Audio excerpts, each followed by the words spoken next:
Right, okay, so this session is on lower limb assessment, and I think it's something that you probably all do pretty well actually, but I think it's worthwhile as revisiting this, because the majority of patients that you visit with wounds will have a lower limb wound, and as you know, it's an assessment part of your overall holistic assessment is the lower limb assessment, and it gives us so much information on sort of which pathway we need to be going down in terms of treatment. So it's an essential part. Some people maybe lack confidence in doing this in their decision making. So those of you that are more experienced, please do support your peers in sort of developing these skills, because that will obviously optimize our sort of ability to get people healed. So when we do a lower limb assessment, it predominantly seems to be with patients who have leg ulceration, but we know that it can be done for other reasons, which I'll come on to in a second.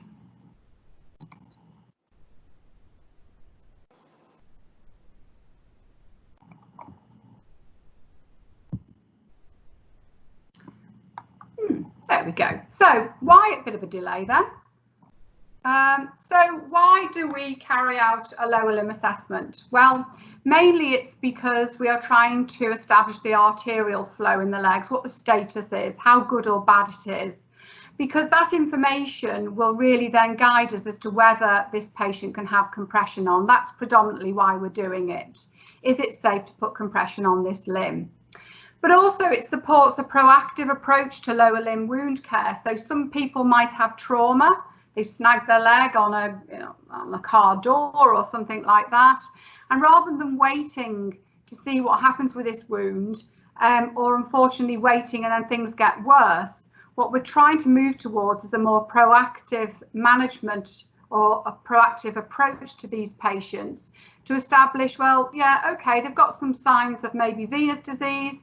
I know it's a skin tear or trauma from something, but actually with some compression, this leg will probably heal more quickly. So, you know, that again, we're trying to sort of move forward with that sort of model, really. So we mentioned about whether it's safe to compress or not, but also maybe establishing what level of compression that we'll be putting on the limb. So predominantly we want full compression on most patients, but you know that there are some patients who have an impaired arterial flow and you'd want to just go a bit safe and put some reduced compression. We know there will be patients who you can't put compression on at all. Another reason why we do a lower limb assessment is around whether we can debride or not. And I did see from the list that possibly there are some podiatrists with us today. So when we're talking about debridement, there's various forms of debridement. That's another session in itself.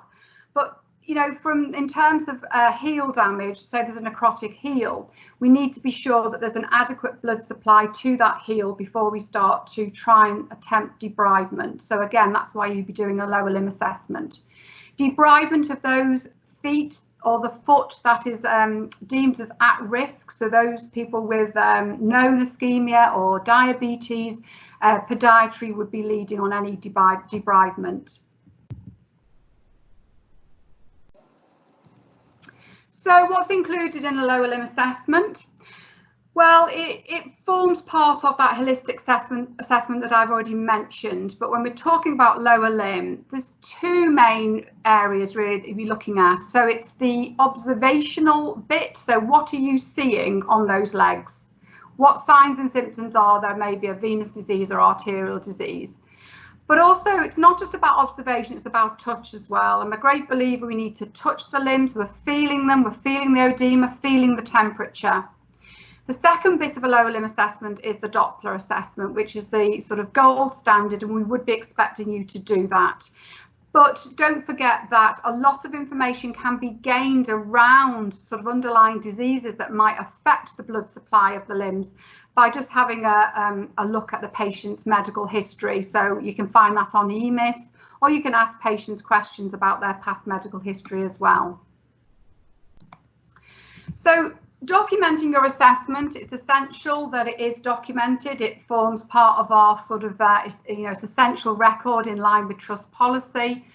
But if you're district nurses out there, you know that you now have like it's like a one-stop shop form, isn't it now, that for wounds and also for maybe lymphedema.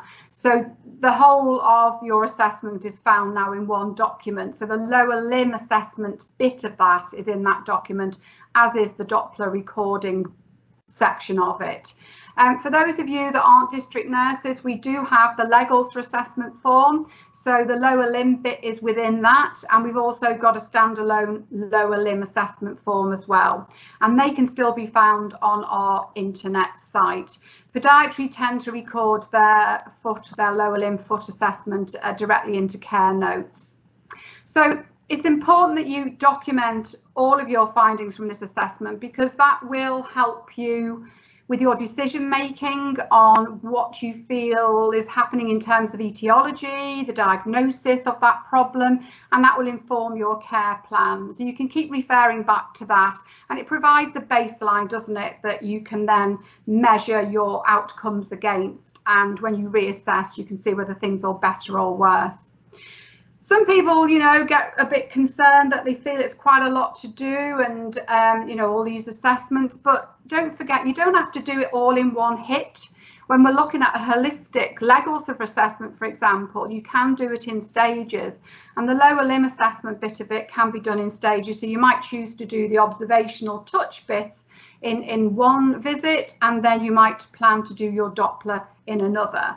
They should always try to be done, you know, in a timely way, and certainly after presentation to caseload should be achieved within 2 weeks of you seeing the patient.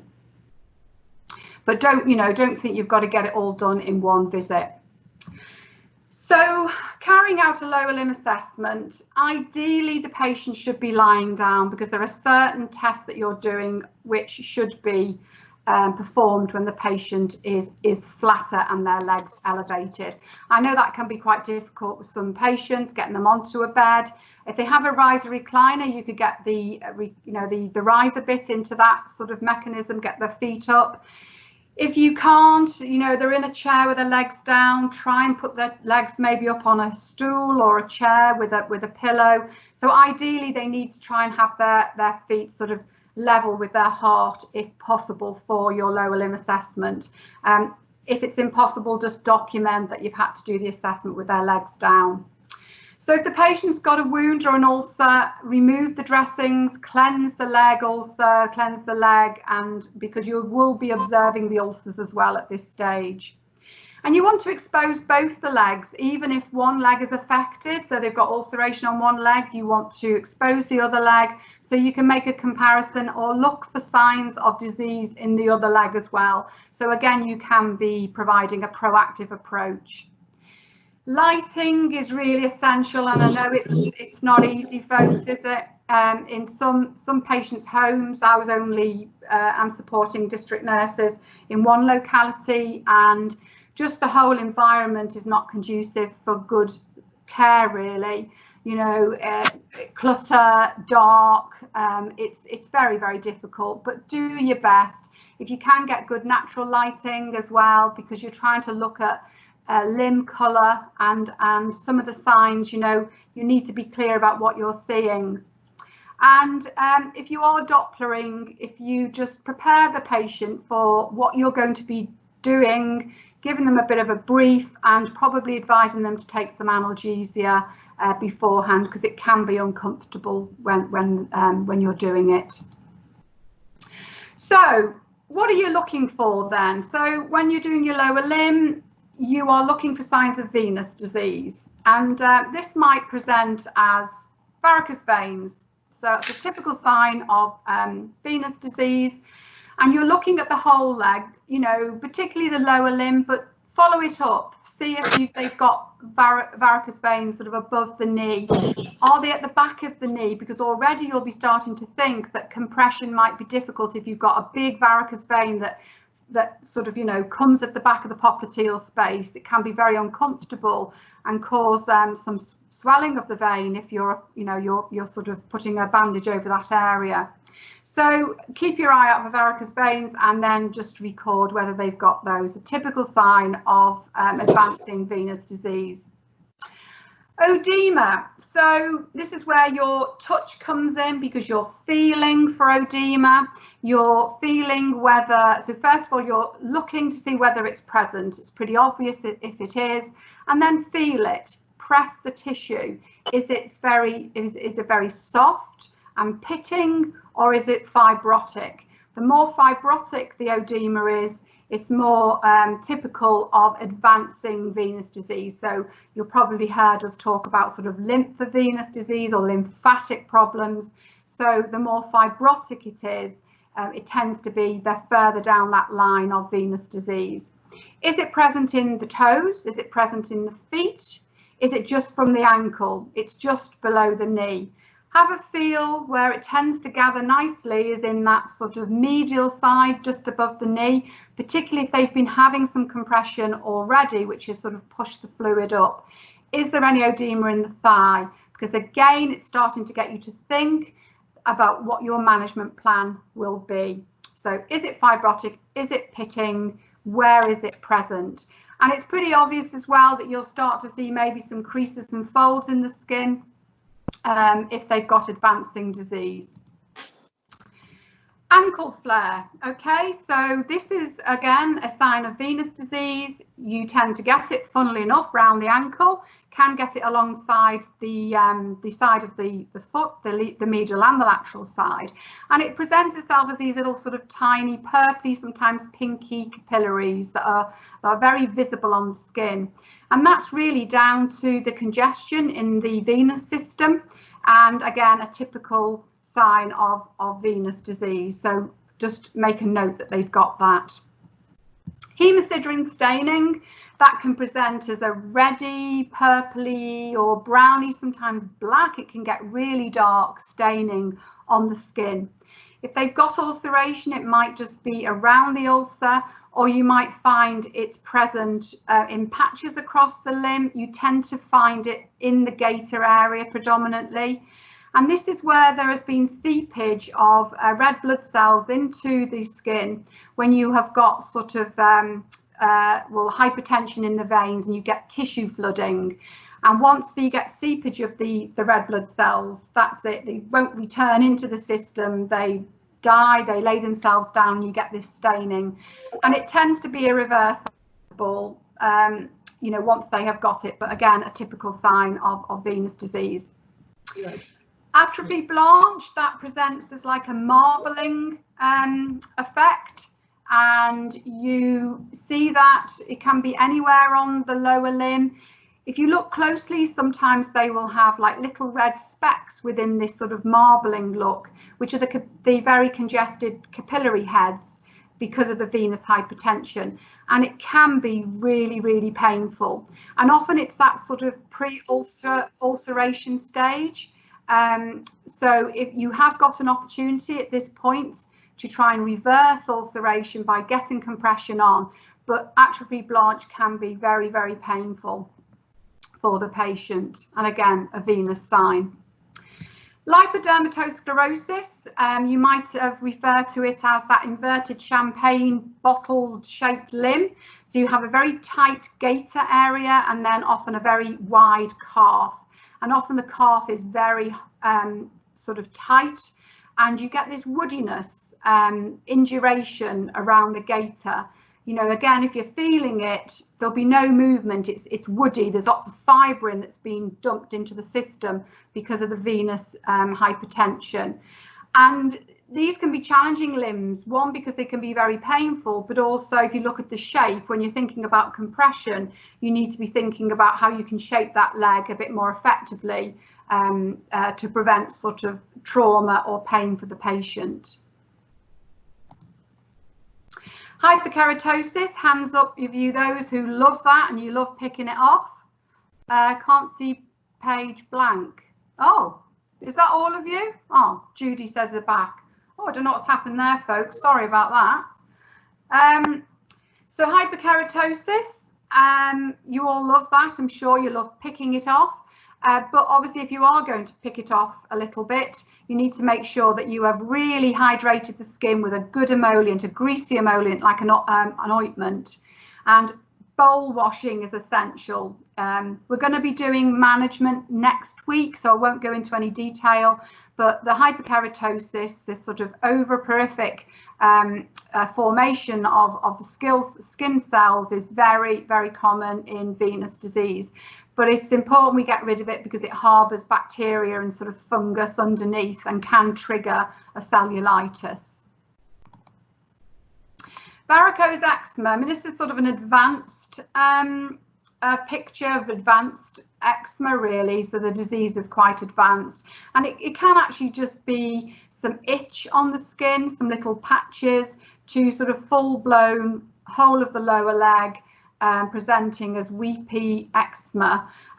Sometimes it's more just of a red look, and people can, oh, when you are clicking through the slides, it's not progressing on your shared screen. Oh, can people see the eczema one now? Oh, I can see it. Oh, thank you. Okay, I don't know what's happening. Maybe some people aren't. Right. Okay. So we can be mistaken for for cellulitis. So you need to be sure of what you're seeing, because obviously we don't want to give people antibiotics unnecessarily. But that venous eczema is usually it is a symptom of venous disease, where you get this tissue flooding and you get this sort of reaction to the skin. You can also, whatever you're putting on the limb, the lotions, potions, dressings or whatever, can aggravate it, and you get this sort of double whammy of varicose eczema and irritant dermatitis as well. So good skincare is essential in this case.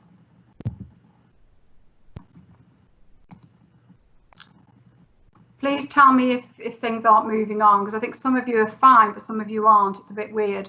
Okay, so when you're looking at the leg ulcers, thank you, Gabby. If you're looking at the leg ulcers, venous ulcers tend to be larger, more superficial, more irregular in shape, and you often find them in the gaiter region. So again, if there is ulceration present when you're doing your lower limb assessment, it's usually more typical of venous disease to have ulcers like that. Can be circumferential, as you know, there's a lot of people out there with circumferential ones. I mentioned earlier edema, and this is really when you're further down the scale of advanced chronic edema. I'm sure you've all seen patients like this. So you've now got real sort of excessive edema, limb distortion. You get that lumpy look to the skin called papillomatosis. That's where the lymph heads are protruding. You get the big sort of creases and folds in the skin, particularly around the knees and the ankle. You'll have edemas likely to be in the toes, and you will have a positive stemmer sign. So that picture at the top where we're pinching the toe, you wouldn't be able to do that if they've got advanced chronic edema, lymphedema. You might have lymphorrhea, so you get that leakage. It's a bit, you know, you can't see much, but there's a tiny leak and it is pouring. So this is all advanced chronic edema, but again, you'd be assessing for that, you know, as part of your lower limb assessment. So that was venous disease, folks. So they're the sort of things that you'd be looking at, and already in your head you should be thinking, yep, I know what's going on here. But we also should be looking for any signs of arterial disease as well. Hopefully they would have had some notification within their medical record if they had a diagnosis of peripheral arterial disease, but some people slip under the radar and you could be picking up that as part of your lower limb assessment. So you would do a capillary refill.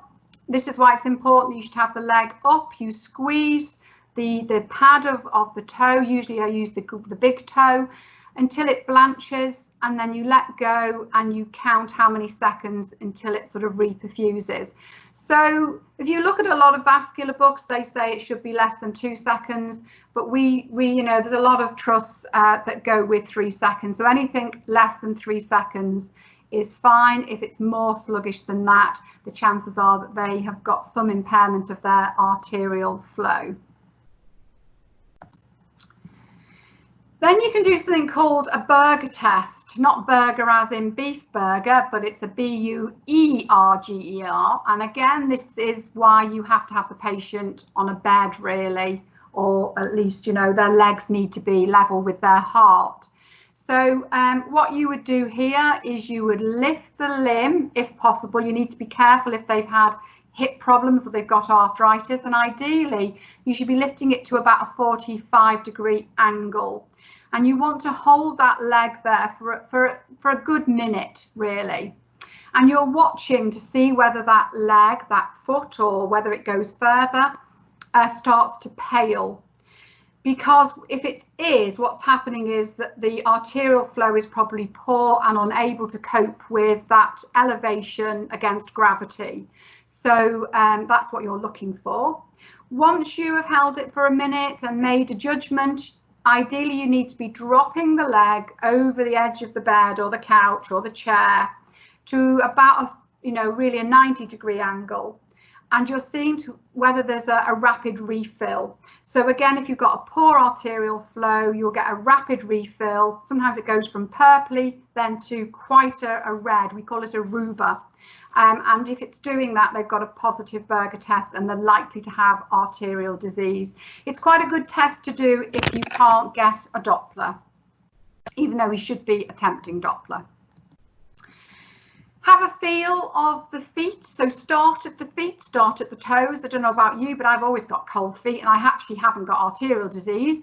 But feel the toes, feel the foot, make your way up the limb. You're looking for changes in temperature. Do they differ from one leg to the other? Make a note of that. At what point, as you make your way up, does it become cold? Is it just cool, or is it icy cold, which we know some legs can be? So, and look at the colour. Compare the two. Is one a paler leg than the other? Make a note of that. And again, that can be suggestive of arterial disease. We also say hairless, shiny limbs could be typical of arterial disease. You know, the hairless bit, I don't get too hung up on unless there's other signs, because we know that in old age particularly, our hair growth can be more sort of, less prolific. But also people have shaved their legs in the past frequently, and therefore their hair growth isn't brilliant. But that on top of other signs that you're seeing could be suggestive of arterial disease. And then you're looking for dusky mottled skin, particularly on the feet. So purpley, bluey looking skin. And it usually is quite typical to go with the cooler temperature as well. And you're looking, is that specific to the toes, or does it start to spread up the foot as well? Is there any skin or tissue necrosis present? Is it just on the tips of the toes? Are the whole toes that are necrotic?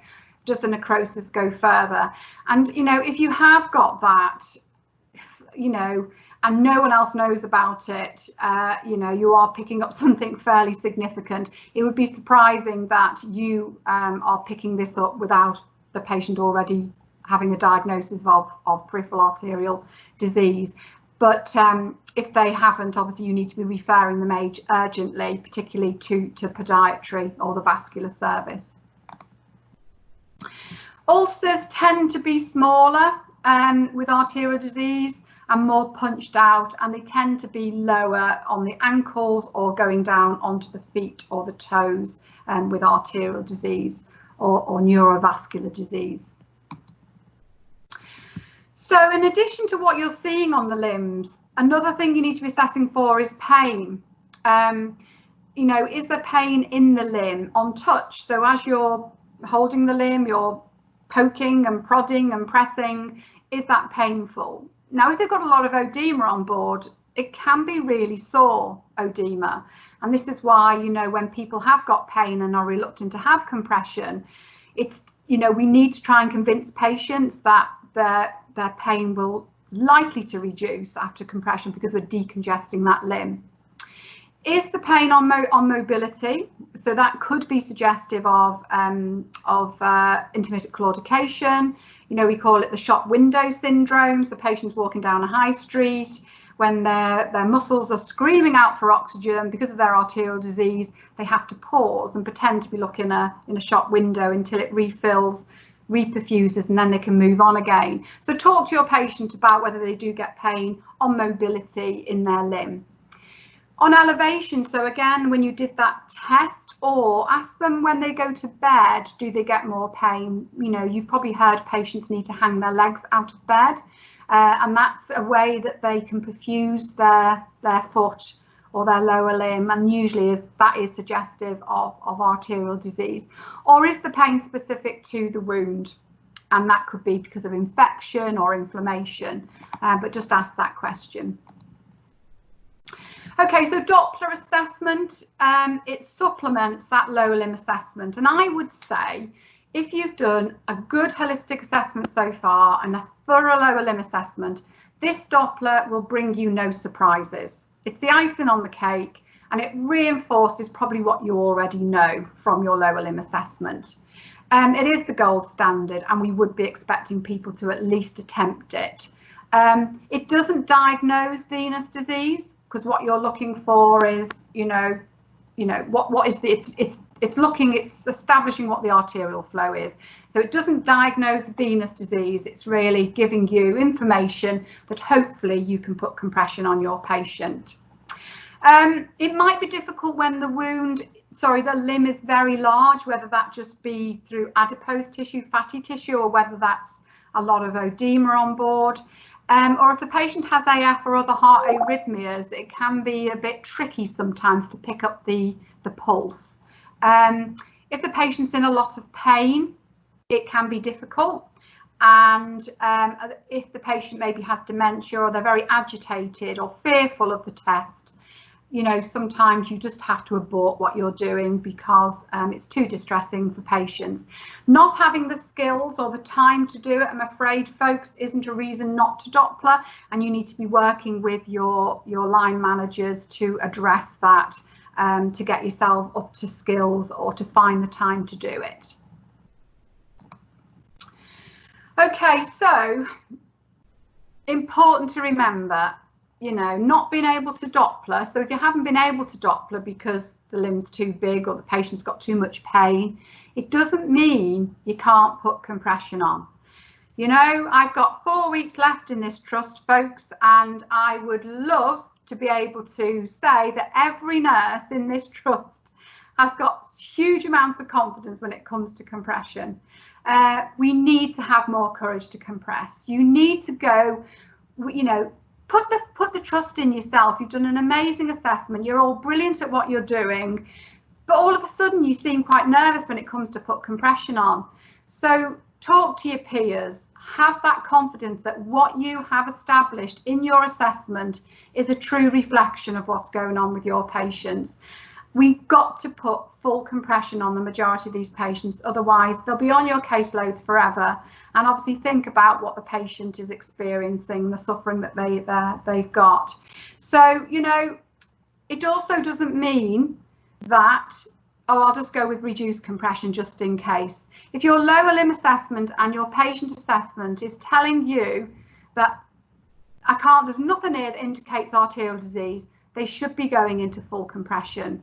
So meeting it halfway with reduced compression is not doing them any favours or you. Okay, so be confident, please, because full compression is best. You need to have that courage to compress. Right, so that is your lower limb assessment. So you've got a lot of information there, and now you need to be using that to inform your diagnosis. And then you would then be going down the route of which pathway. Is this a venous leg ulcer pathway? Is it a chronic edema pathway? Is it a pathway to maybe try and manage healing on a necrotic heel, for example?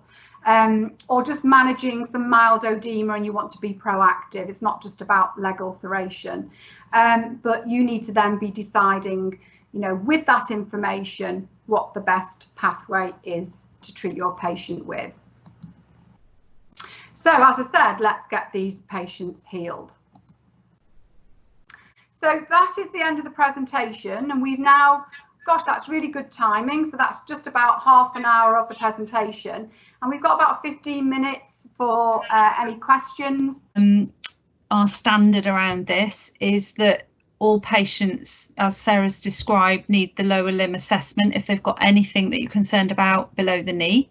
And that should include a Doppler as part of that if it's at all possible to do one, as Sarah's described.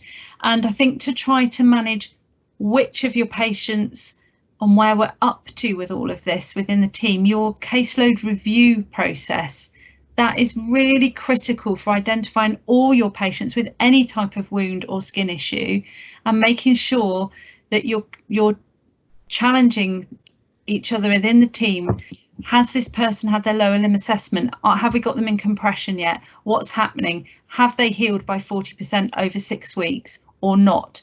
That's where you should be driving that, and also in your handover or exception reports, questioning where we've got to with this patient, making sure they're on the right pathway and that pathway is working. And if it isn't working, we need to be talking to Sarah's team for their expertise. If we've done everything we should have done and it's not working, we may need some more help with that. So it's really helpful and important that you do your caseload reviews really regularly.